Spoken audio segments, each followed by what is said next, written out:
When I put that shirt on, the feeling it gave me was that I was invincible. But also thinking about the guys that have worn the shirt before me. What an honor, but also thinking about the guys that are going to wear the shirt in the future. The power of the shirt is you need to take it from somebody and leave it in a better place.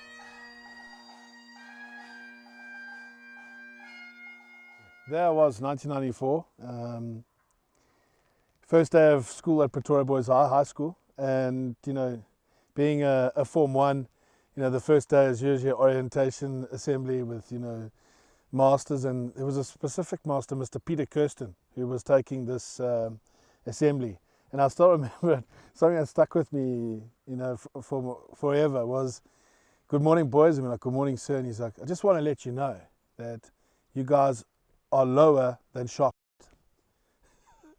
That was like the beginning of, okay, boom, get hit in the face by one of the masters saying that. But it was so relevant, because if you think about it, all of us were, Pretoria Boys High is an amazing school with amazing kids coming from, some of the best primary schools in the region or in the country. And, we were all big fish at our primary schools. And now we're coming into a high school where, you're basically starting all over again. You're small fish in a very big pond.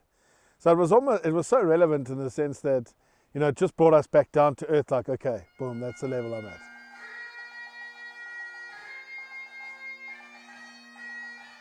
I didn't play a lot of rugby beforehand. The primary school I was at didn't really play rugby. We played 1 or 2 games a year. And when I arrived at Boys High, everything revolved around the candy stripes.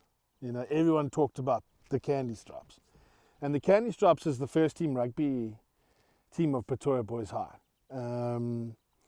And when you see the picture of the shirt and what have you and how it looked, it makes complete sense. But that's when I saw that shirt for the first time and started to understand, okay, this is what I want to do. This is the biggest thing that I want to achieve in the school, was playing in that candy stripe shirt. And, under 14 level, 2 people were huge influences in creating that dream, planting that seed in me that made me want to take it to the next level. And my coach at that time was Mr. Tony Ryan. Amazing man. I mean, he's the sort of teacher that, when he spoke, you could hear a pin drop, but also he's the sort of teacher that when he gave you a lash, you actually stood up and said, "Thank you, sir." Like he just sort of commanded that sort of respect. But a fair, phenomenal man. Taught me so much about the game, but also, belief in myself. He was my first coach at Pretoria Boys High. And I mean, he had an amazing team. A hugely successful season. We lost 1 game. And we beat our rival schools, Uffies. We lost the last game of the season. We lost, unfortunately. But Mr. Tony Ryan, taught me a lot about playing 8th man. Taught me a lot about the game, and also, how to be not only a good rugby player, but also a good kid, if I can put it that way. Then the second person was Sean Tumner. Now, Sean Tumner was a sort of, assistant coach that had just finished matric and was earning a little bit of pocket money by coming down and helping out, coaching the under 14 rugby. And he had played in the candy stripes. And the energy and the passion that this man brought to our trainings and how he spoke about the candy stripes was next level. Next level. I mean, I remember him telling stories and I'd just sit there like, I want that. I want to be part of that. And what it stands for, So, Sean, our first game for under 14, we'd done all this training and we're good to go. And Sean Tumner it's one of the moments that changed how I do things as a coach, was that he took all our shirts and wrapped them in plastic, right? And then the day of the game, we all met in the changing room, and he presented all our shirts to us individually. And I mean, it was something that, I mean, even now I'm just getting goosebumps and emotional about talking about it, because it's something that's where, the shirt of Pretoria Boys High, whether it was a candy stripe or not, what it stood for is you know, when we put that on, that's what we became. You know, regardless of, you know, where you came from or who you were or whatever, when you put that shirt on, the identity and what it stood for was so important. And that's what Sean Tumner really brought that across to us.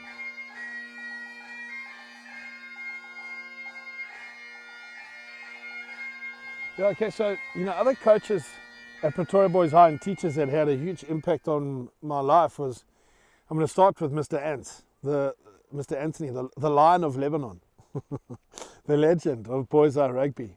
You know, he's the only teacher I know that can make you feel like you're going to die training, but still look at you and say, I love you, my baby. And then you look back and say, I love you too, sir.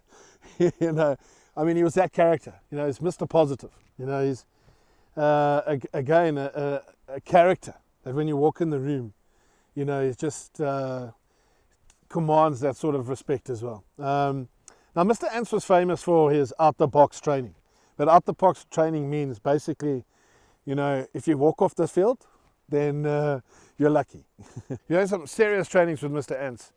I mean, most first-team players, if you mention the Hill suicide, I think they'll actually put their hands on their knees and actually be like, oof. Okay, then we had S-bend sprints. You know, we had all these funny sort of fitness little missions that Mr. Ants would take us on. But the one exercise that got to us, especially forwards, because he was the forwards coach, was the scrumming sessions. Now, Mr. Ants had this thing of you work in steps, not in how many times you push the scrum machine. So he would say, right, my babies, today you owe me 1,500 steps. Now you think about pushing a scrum machine for 1,500 steps. I'm not joking. We'd push that machine the whole length of the field and back. All right. And if you fell, if you stopped, if anything happened, you'd have to start at the beginning again. I still remember one session, we actually didn't get onto the field to do anything else but scrumming because we kept failing. But that mental test, that mental toughness of actually pushing us through it, making us realize, okay, this is it. Oh man, it helped so much. But at the same time, you couldn't also feel your legs for a couple of weeks either. But that's, you know, Mr. Ants. Mr. Ants was that coach that he could motivate you and push you with no effort. Just by him being there, you know, you went up a level. You know, the other first team coach was Mr. Yanni Budolf. Mr. Budolf also, you know, played quite high level rugby and, you know, was quite a tactician. You know, he was behind how we played as Pretoria Boys High. You know, he was the game planning and what, you know, what he wanted from us and how he saw us playing. Also, you know, very competitive man. You know, loved to get in the thick of things with the players. Mr. Budolf, I still remember one training, got into training and what you call kopper stumper, got into that session. And he thought he could throw his weight around, but he was sadly mistaken because a couple of the forwards took him out, you know. I think it's a lesson for all coaches, you know. Never take your players on, you know, because I think they probably have a few scores to settle, whether it be good or bad. But, you know, both Mr. Ants and Mr. Budolf had huge effect or influence on what happened at Pretoria Boys High in rugby. They coached a lot of top players. I mean, if you think about it, Robbie Brink, you know, played in 1995 World Cup. John Smith was the Springbok captain, won the World Cup. So did Robbie Brink. You know, two boys are old boys. You know, then you've got Daryl Eigner, you know, Master 10 for Pretoria Boys High. Now in Italy, coaching in Italy. Then you've got Brian Liebenberg, played for France at the World Cup. You know, these are all players that came through Mr. Budolf and Mr. Anthony. You know, then Chili Boy Ralapele, another Springbok. You know, JP Ferreira, Joey coaches the Lions. JP Ferreira did defense for the Springboks. These are all guys that came through Pretoria Boys High and under the wing of Mr. Budolf and Mr. Ants. So you can imagine their knowledge of the game and what they stand for was one of the reasons why Boys High Rugby was so strong.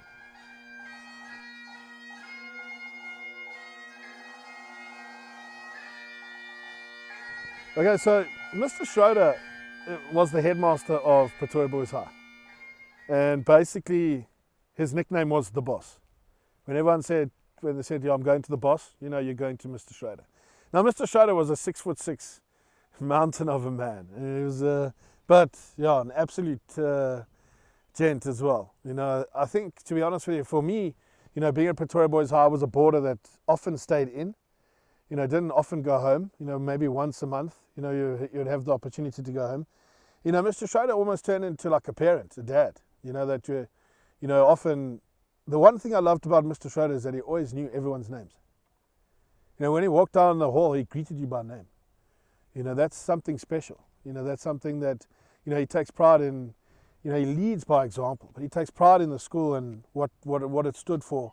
And also the boys. You know, he made sure that every boy was equally looked after. And there was a place under the sun for every kid at Pretoria Boys High. And that's because of Mr. Schroeder.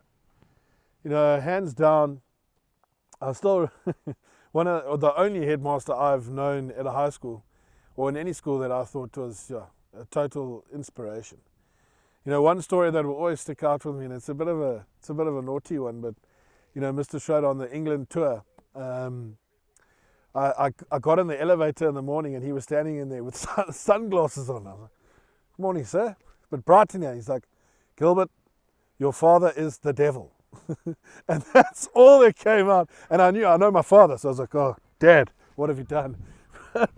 That's all the headmaster of the bill could say was, "Gilbert, your father is the devil." My housemaster was Mr. van den Aardweg. Now, another man who played a big role in the man I've become today was, you know, Mr. van den Aardweg. He was our first housemaster at Solomon House. And him and his family, you know, obviously lived in the house. But, I mean, you know, the way he dealt with us as young men and how he interacted with us and the principles that he brought across, you know, was just something that I think you treasure, that you're actually so glad that, I mean, parents should be so glad that they can send their kids and interact with characters like Mr. van den Aardweg, like Mr. Schroeder, like Mr. Ants, Mr. Biddulph. I mean, because, you know, better boys at the end of the day make better men. And if you think about Mr. van den Aardweg, that's the line that I would say he has a huge influence on, is making us better men today.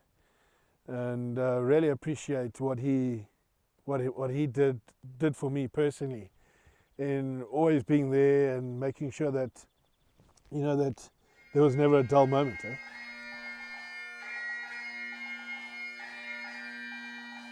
There was one lady who you could obviously call Mom, and that was Mrs. H. Now, Mrs. H, you know, lived for the candy stripes. You know, the candy stripes was, you know, her thing.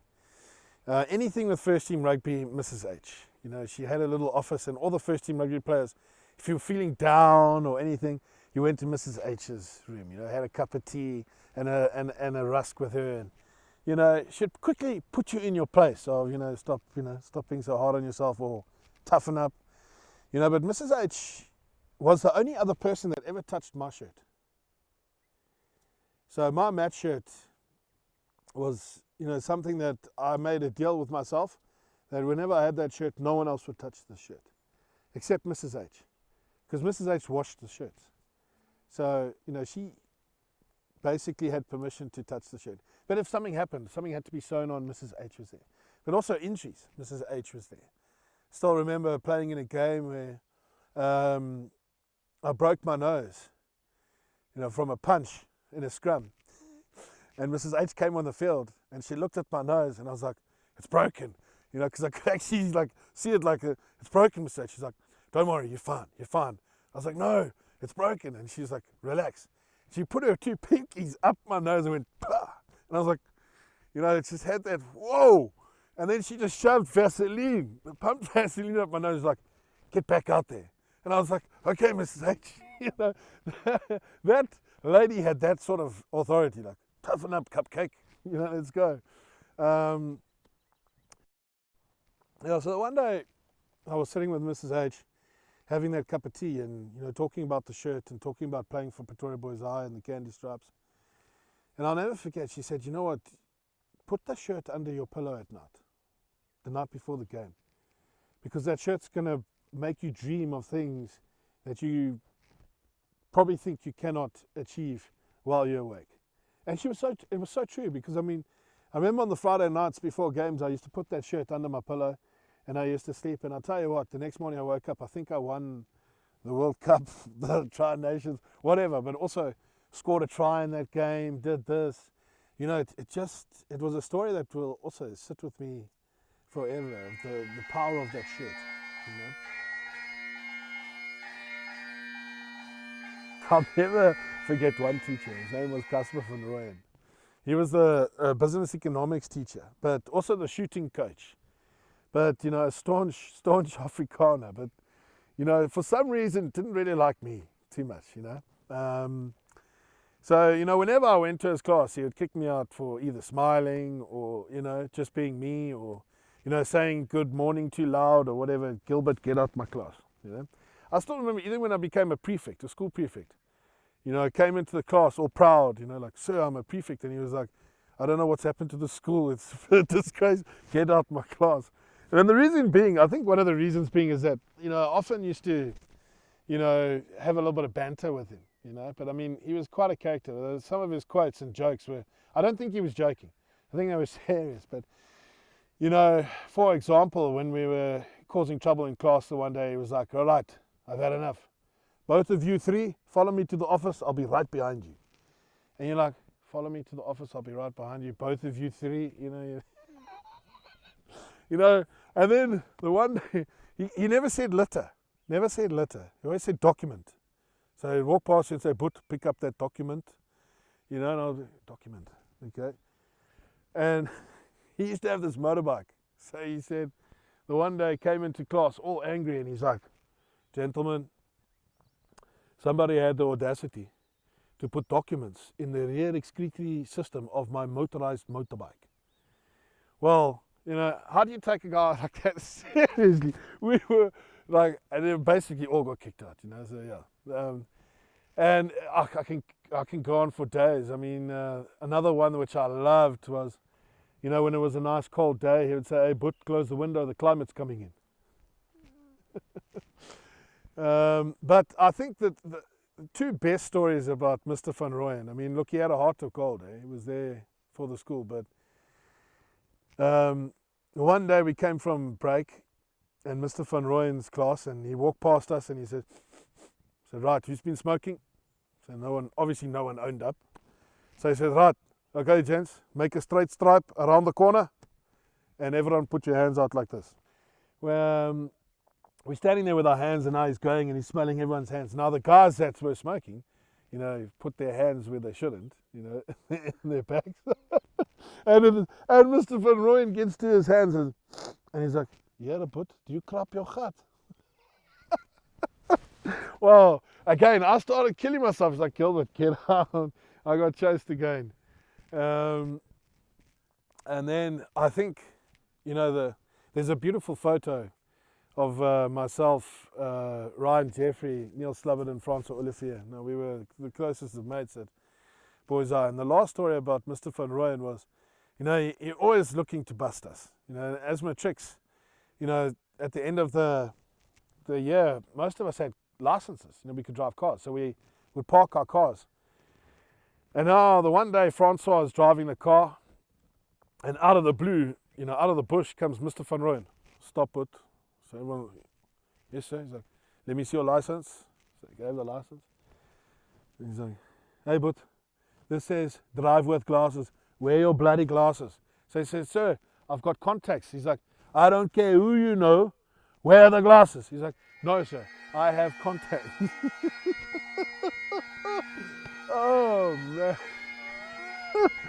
Wow.